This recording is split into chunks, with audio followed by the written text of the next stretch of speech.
kinds of energy. So shallow. Exactly. Yeah.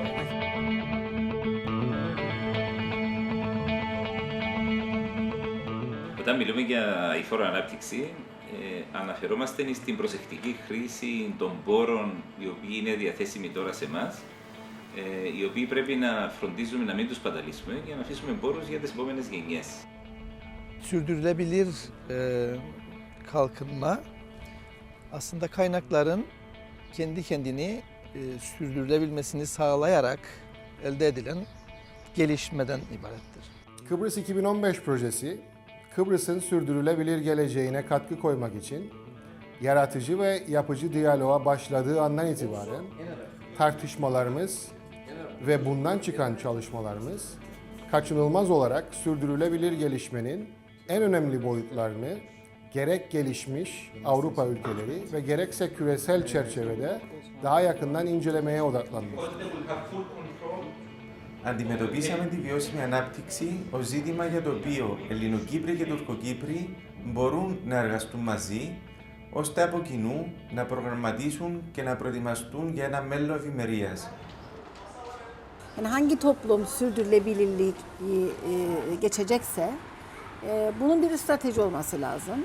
Yani hangi zamanda, kimler tarafından, hangi kaynakla, ne gibi değişimlerin getirileceği ve adım adım bu hedefe nasıl ulaşılabileceği bir yol haritasına ihtiyaç vardır. Belli bir vizyon çerçevesinde. Ve bu vizyonu da yakalayabilmesi strateji şart. Kıbrıs'a baktığımızda Kıbrıs paylaşılan bir adadır. The most important environmental issue in Cyprus, as far as I'm concerned, has to be the shortage of water. The natural inputs of water into this country, in other words, through rainfall, are less than the outputs at this stage through evaporation, through using agriculture, etc. I think the use of water on both parts of the island is more or less the same.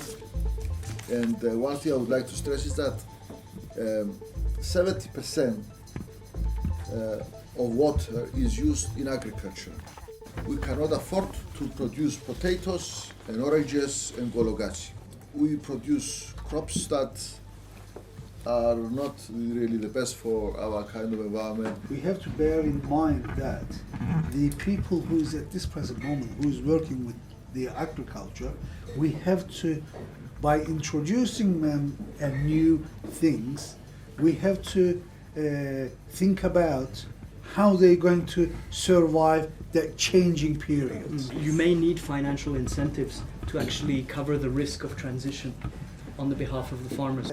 As a farmer, yes, I am acceptable and I have got a broad mind for the new openings of the farming, like how we can do the farming by wasting less water. The demand has to be addressed, and in particular, the improvement of irrigation practices, of course, is one subject where, if you look at the island as a whole, there can be improvements through using more and more of drip irrigation systems, for example, or more advanced technologies.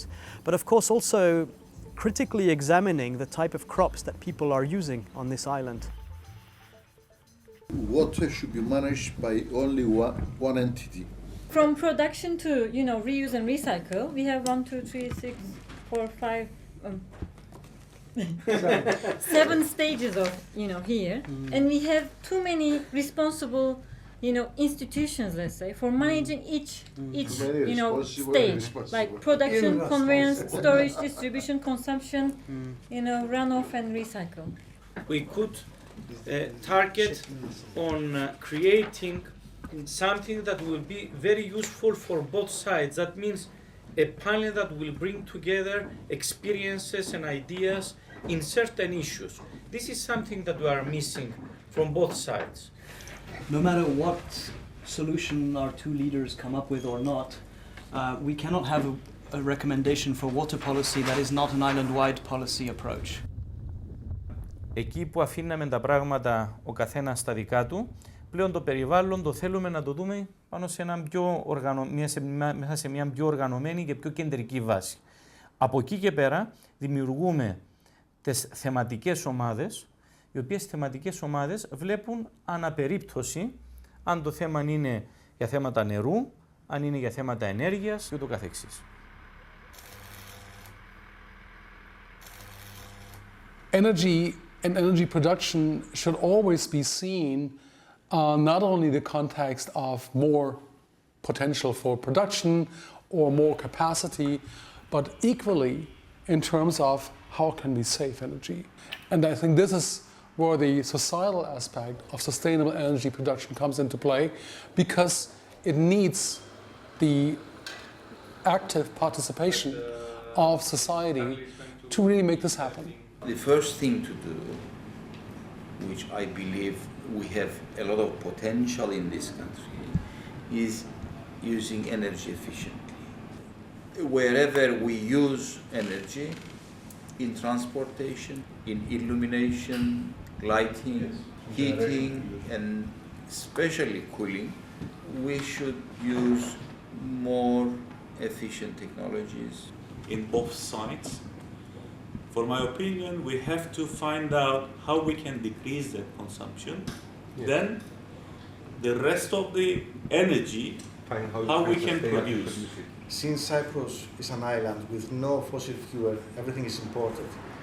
It's very important for us to use solar energy, which we have abandoned, and also other renewable energies. CSP, or concentrated solar power, is a means to collect the power from the sun, the sunshine, to produce energy. The way you do this is you collect the solar energy via different means, either by mirrors or by, which can be flat or concave or solar towers. You take this heat that's produced, you transfer it through a thermal transfer liquid, you heat up water that produces steam, and this steam is in turn used to turn a turbine, just like you would use in a conventional power generating plant. We were talking about photovoltaic solar. How about concentrated solar? Could that be an answer? The main drawback with the CSP is that they require a lot of land. Land. Okay, so land is very, very expensive in this country. For Cyprus, all the electricity that is produced can be produced at a piece of land 25 square kilometers in size, or 5 by 5 kilometers. I'm not saying this is little land. I mean, it's a lot of land, I know, but it's the entire electricity production of Cyprus. As far as land is concerned, in the buffer zone or in the sort of state-owned lands, there is sufficient capacity to house such a plant. Η ιδέα η οποία τέθηκε κάποια στιγμή για την νεκρή ζώνη, όπου θα μπορούσε να γίνει ένα δικοινοτικό πρόγραμμα που να συνεργαζόντουσε ο ιδιωτικός τομέας από τη μια μεριά με τον ιδιωτικό τομέα της άλλης πλευράς και ίσως οι τοπικοί δήμοι, κοινότητες ή άλλες μορφές οργανισμών να μπορούσαν να συνεργαστούν και να βγάλουν κάτι κοινό, θα μπορούσε να δώσει και ένα άλλο μήνυμα ότι μπορούμε να συνεργαστούμε για να έχουμε δράσεις που να βοηθούν και την ειρήνη και τη συνεργασία και το περιβάλλον. For Cyprus, the obvious benefits are the peace dividends, that both communities can work together